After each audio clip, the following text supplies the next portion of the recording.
On continue avec l'unité ATC. Dans cette vidéo, on va voir le capteur à ultrasons. C'est quoi un capteur à ultrasons? Quelle est sa fonction et comment elle fonctionne? On va répondre à cette question et on va prendre un exercice comme application. L'exercice est extrait d'un examen national.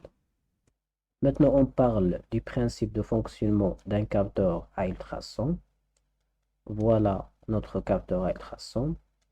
Et voilà l'objet à détecter.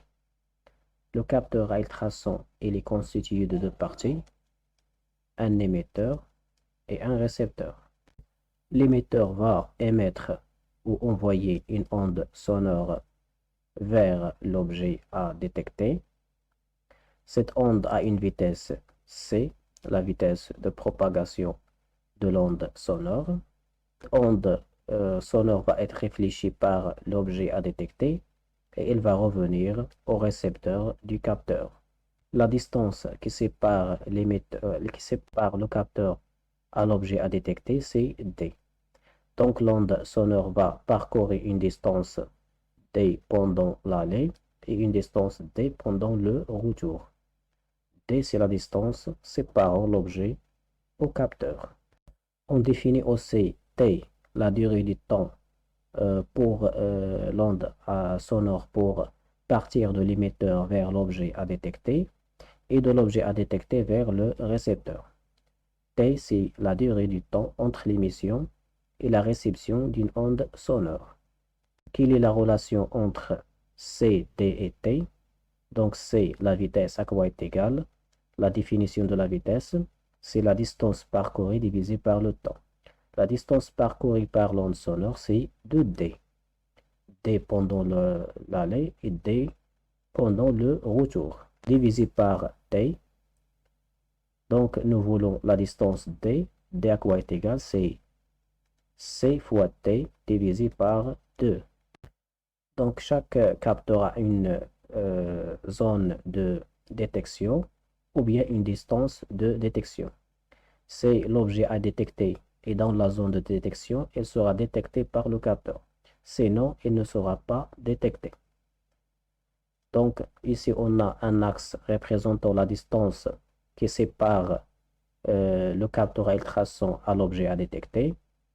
Donc, ici, on a Dmin, c'est la distance minimale de détection de l'objet, et Dmax, c'est la distance maximale qui sépare l'objet à l'émetteur.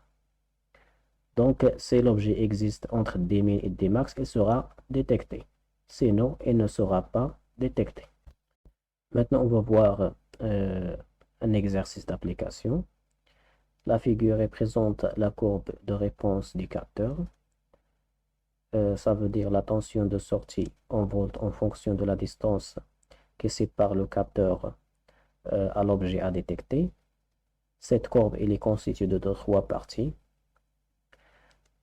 Voilà la première, la deuxième et la troisième. Si la distance elle est inférieure à 50,1 mm, la tension sortie est égale à 0. L'objet existe dans cette zone-là, elle n'est pas détectable par le capteur. Si la distance elle est entre 50,1 et 901 de sortie, la courbe elle est linéaire. La tension de sortie est égale à l'entrée fois une constante. C'est la zone de détection. Si la distance elle est supérieure à 901, la tension elle est constante est égale à 10 volts. Dans cette zone, l'objet n'est pas détecté par le capteur. La zone de détection, c'est la zone qui est entre 50,1 mm et 901 mm. On passe aux questions. La question numéro 1. À partir de la courbe, ça veut dire dans la zone de détection, la zone linéaire, déterminer la sensibilité S en volts par millimètre. Pour déterminer la sensibilité, on a besoin de deux points. Voilà la première point sur la courbe et voilà le deuxième point. Donc la sensibilité S à quoi est égale? C'est la différence des grandeurs de sortie divisé par la différence de grandeur d'entrée. Donc, on va prendre la tension au point 1 moins la tension au point 2. Ou bien le contraire, la tension au point 2 moins la tension au point 1. Divisé par la distance au point 2 moins la distance au point 1. Donc, je remplace, donc V2 c'est 10 volts, V1 c'est 0 volts, divisé par D2 c'est 901 moins 50,1. Donc, elle donne 0,01175 volts par millimètre. C'est la sensibilité de ce capteur. Maintenant, on passe à la deuxième question. Montrer que dans la zone de détection, ça veut dire la zone linéaire, la tension à quoi est égale en fonction de D est égale à 11,752 D moins 0,588 avec la tension en volts et la distance en mètres. Dans la zone de détection, la tension est une fonction linéaire. Donc, est égale à la sensibilité fois D plus B. Je vais remplacer S par la valeur déjà trouvée. Maintenant, je vais prendre D est égal à 50,1 mm et je vais la remplacer dans la formule précédente. Je vais obtenir que U est égal à 0,588 plus B. Et d'après la courbe, D pour D est égal à 50,1 mètres, U à quoi est égal, c'est 0 volts. Donc, d'après ces deux lignes, ces dernières lignes, 0,588 plus B est égal à 0.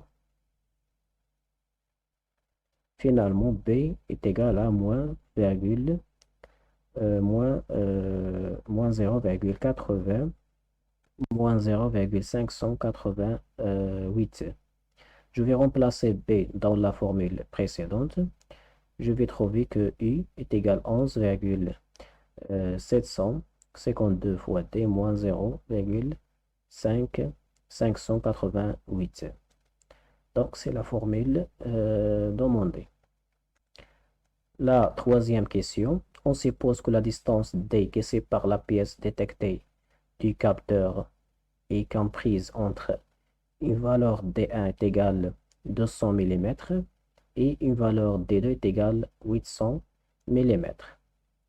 On doit calculer les tensions U1 et U2 correspondant aux distances D1 et D2. Donc on va utiliser la formule déjà démontrée. U est égal à 11,752D moins 0,588. Donc, je remplace U par U1 et D par D1.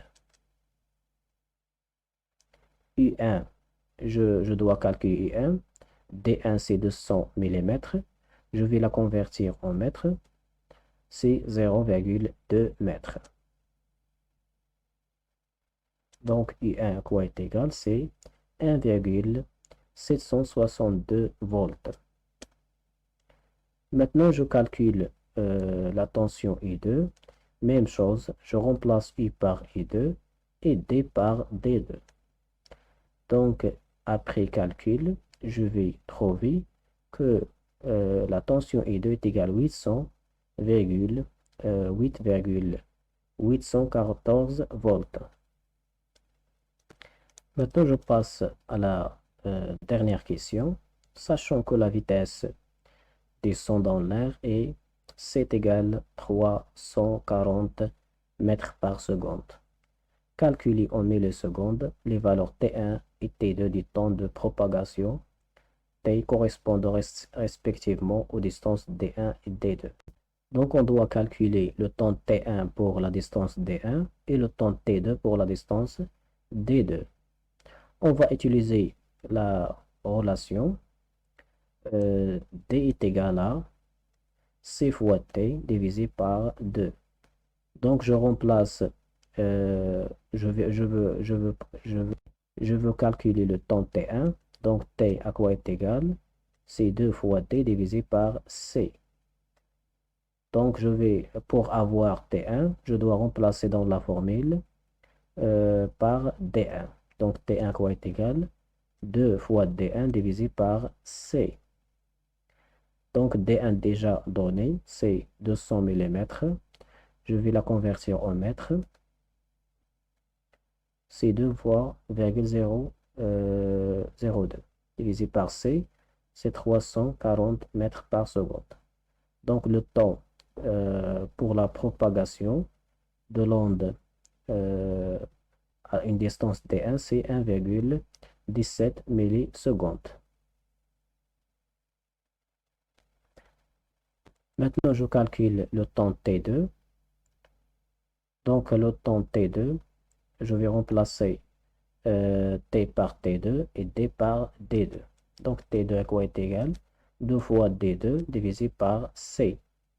Je remplace D2 par 0,8 mètres et C par 340 mètres par seconde. Donc, T à quoi est égal en secondes, c'est 0,0047. Je vais multiplier fois 10 à la puissance 3 pour convertir en secondes, en millisecondes. Donc, à quoi est égal? Lorsque je remplace fois 10 à la puissance 3, je vais obtenir que T2 est égal 4,7 mètres par milliseconde. Donc voilà, c'est la fin de cette vidéo. Merci pour votre attention et à la prochaine.